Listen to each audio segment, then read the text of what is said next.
Thank you for joining me today. I'm really excited to bring this study to you. It is something I've only shared with a handful of people, and I've been waiting, and I feel led by the Lord that this is the right time to do it. So I hope you're blessed. The question today is, can we come close to knowing the year of Jesus, Yeshua's return? And I propose that we can, because there is a prophecy given to us by the Lord in His Word that it gives us a very big clue. Here's the prophecy. We'll look at the prophecy and then we'll look at some verses that back up this prophecy, and then we'll go back to the prophecy and take a closer look at exactly what it's saying.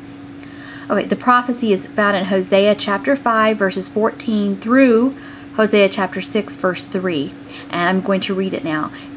In it we see the Messiah speaking, and then we'll hear the Jewish people responding to Messiah. Here's Messiah. He says, "For I will be to Ephraim as a lion, and as a young lion to the house of Judah. I, even I, will tear and go away. I will take away, and none shall rescue him. And I will go and return to my place, till they acknowledge their offense and seek my face. In their affliction they will seek me early. Come, let us return to Yahweh, for He hath torn and He will heal us. He hath smitten, and He will bind us up. After 2 days He will revive us. In the 3rd day He will raise us up, and we shall live in His sight. Then we shall know, if we follow on to know the Lord. His going forth is prepared as the morning, and He will come to us as the rain, as the latter and former rain to the earth." Now, do we know that this is speaking of the Messiah coming to the earth? Yes, we do. We know it is, this particular prophecy is talking about the Messiah's first and second coming. Here's some examples of latter and former rain found in Scripture. And these are not all the examples. This is just a few. In Job 9:23, we see the Messiah speaking. "And they waited for me as for the rain, and they opened their mouth wide as for the latter rain." So here we see a people who is very, very thirsty, and they are opening their mouth very wide for this latter rain. And what is the latter rain? It's the Messiah. They waited for me as for the rain, the latter rain. In Psalm 72 verse 6, we see David saying, "He shall come down like rain upon the mown grass, as showers that water the earth." So after the grass has been mown, then He's going to come down like rain, meaning the Messiah. Next we go on to Deuteronomy chapter 11 verse 14, and we see that He will give the rain for your land in its season, the early and the late rain, that you may gather in your grain and your new wine and your oil. So He gives rain in its season, not at just any arbitrary time. He gives rain in its season, and there's an early and a late rain. And we see this with the harvest. We see that there's an early harvest and a late harvest. What has to come before the harvest? The rain. And we already saw that the rain is Yeshua's coming. Did He come before He was harvested? Meaning before He died and was resurrected? The resurrection was the first harvest that guarantees the second harvest, the later harvest. Yes, Yeshua had to come before He died, as this, as a kernel of grain is buried and then sprouts and is harvested. He came first and then He was harvested.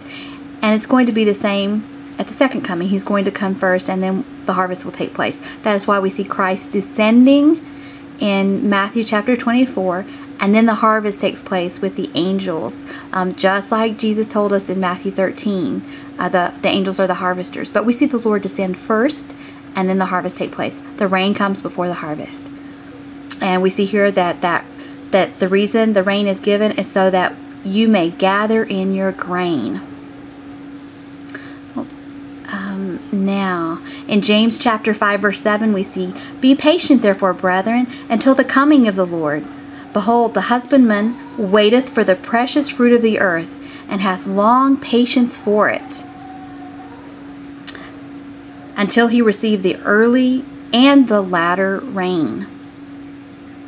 Okay, so now we know that the rain and the harvest are talking about the first and second coming of Yeshua, Jesus. Let's go back and look at the prophecy. Hosea chapter 5 verse 14 through chapter 6 verse 3. "For I will be to Ephraim as a lion, and as a young lion to the house of Judah. I, even I, will tear and go away, and will take away, and none shall rescue him. I will go and return to my place." So he's been here, and he's going to return to where he came from. He's going to return to his place. Where is his place? In heaven at the right hand of the Father. And how long is he going to be there? Till when? Till they do two things. Till they acknowledge their offense. So they would have to acknowledge that he was the Messiah, Yeshua was the Messiah, and that they killed him. And also, number 2, that they seek his face. And will they? Yes. Here Yeshua says, in their affliction they will seek me early. So in their affliction, this will be, in those final years, probably the last 3.5 years after they realize that this Antichrist isn't their Messiah. He would never have set up a golden image for them to worship, because that is a direct conflict to the commandments. You shall not bow down before graven images. They will know that the Antichrist is definitely not their Messiah at that point. And that happens at the last 3.5 years. Now here we see the Jewish people answering back to the Messiah, and they say, "Come, let us return to Yahweh, for he hath torn and he will heal us. He hath smitten and he will bind us up." But when? "After 2 days he will revive us. In the 3rd day he will raise us up, and we shall live in his sight." Wow. "Then we shall know if we follow on to know the Yahweh. His going forth is prepared." It's not an arbitrary coming. His going forth is not arbitrary. It's just as prepared as the morning. "And he will come to us as the rain, as the latter and former rain." And how does it come? To the earth. I'm going to look at a couple more verses, and then let's go back and look at that prophecy one more time. This is the really important part. After 2 days he will revive us. This is that Jewish people saying he's going to revive us, and the house of Ephraim as well. So people are gonna wake up, they're gonna revive and come to after 2 days. Are these 2 literal earth days? No. Did Yeshua return after Yeshua ascended? Did he return after 2 evenings and mornings? No. This is talking about some other kind of day, a figurative day. And what's going to happen after the 2 days, after we're revived? Well, in the 3rd day, he's going to raise us up. Resurrection. And we shall live in his sight. Millennium. Now, if these are not literal evenings and mornings, what are they? Do we have any examples? Yes, we do. In Psalm 90, chapter 4, we see, "For 1,000 years in your sight are like a day that has just gone by, or like a watch in the night." Does that sound familiar? Like a watch in the night. Also in 2 Peter chapter 3, and I've just condensed this down, you'll need to read it for yourself, but it says, "In the last days scoffers will come scoffing, and they will say, 'Where is this coming he promised?'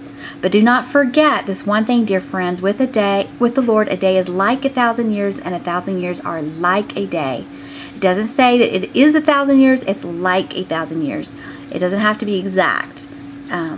And we'll talk more about this prophecy in another video, but I just wanted to let you know that Yeshua has been gone for almost 2,000 years, or 2 days. And just to look at the prophecy again, we see that after 2 days he will revive us, and in the 3rd day he will raise us up. So it's after 2 days he revives us. We're coming close to that time, dear ones. Please stay with me for other videos on this subject. In the meantime, Yeshua be with you. Please pray for me, and I will pray for you.